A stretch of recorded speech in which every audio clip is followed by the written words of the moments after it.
Mega road show was organized by 19 Charilam Mandal in support of BJP candidate Biplab Kumar for West Tripura seat. State Chief Minister Dr.Manik Saha, former Deputy Chief Minister Burma, the IDC Chairman Dr.Manik and various BJP leaders were present.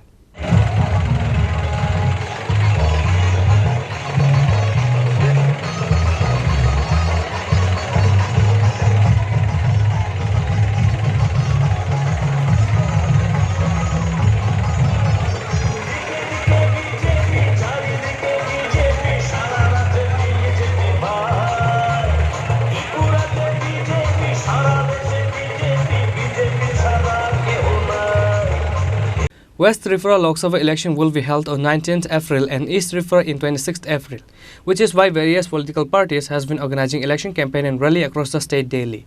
The BJP candidates has left behind all other candidates from all the political parties in terms of campaigning. Likewise, a mega march road show was organized by 19 Charilam Mandal in support of BJP candidate Biplab Kumar for West Tripura seat.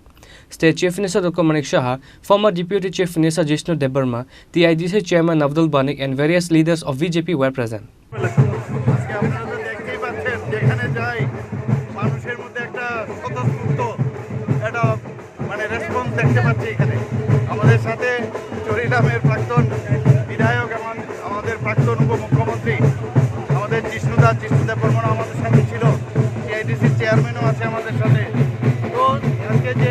Rally দেখলেন সত্যি মানে ভাবা যায় না এরকম একটা rally এরকম চরিলামে হতে পারে আমার ভাবার ভাবতে পারিনি এবং মোদিজি যেভাবে কাজ করে গেছেন মোদিজির উপর তাদের সবারই একটা আস্থা আছে সেটা কিন্তু আজকের তারিখও বোঝা যাচ্ছে এবং আমি নিশ্চিত আমাদের যে পশ্চিম আসনে আমাদের প্রাক্তন মুখ্যমন্ত্রী বিপ্লব কুমার দেবজি দাঁড়িয়েছেন এবং পূর্ব আসনে আমাদের মহারানী কীর্তি সিং দাঁড়িয়েছেন দুটো সিটে আমরা মানে প্রচুর ভোট পেয়ে আমরা ভারতীয় জনতা পার্টি জিতবে এর মধ্যে দুই রাই বললাম তো মানুষ তো যেভাবে স্বতঃস্ফূর্তভাবে সাড়া দিচ্ছে এবং face is the index of mind সেটা বুঝতে পারছি মানুষ ভারতীয় জনতা পার্টির সাথে আছে এবং প্রধানমন্ত্রী নরেন্দ্র মোদীজিকে তৃতীয়বার প্রধানমন্ত্রী হিসাবে দেখতে চায়।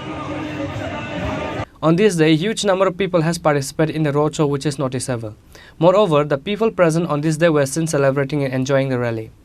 Reporter Biplab from Chini, Khorang.